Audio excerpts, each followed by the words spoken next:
Hello guys, welcome back to our channel. In this video, we will be reviewing the viral Jillian Mitchell coffee trick. We will see it is legit or not. The ad claims you can lose weight effortlessly by mixing simple kitchen ingredients into your morning coffee. No diet, no exercise. But when you click the ad, you are taken through a long, dramatic video filled with conspiracy, like storytelling and false urgency. Despite promises of a secret recipe, the video never revealed a real trick.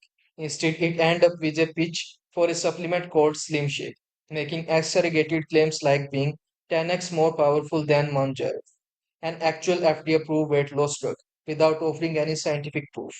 Even more alarming, the ad features deepfake AI-generated footage of Jillian Mitchell's, falsely implying her endorsements. The supplement itself is marketed as a cure, all with zero transparency or evidence. Final thought. There is no coffee trick, no real Jillian Mitchell's endorsement, and no trustworthy health solution. So that's all for this video. Please like this video and subscribe our channel. Thanks for watching.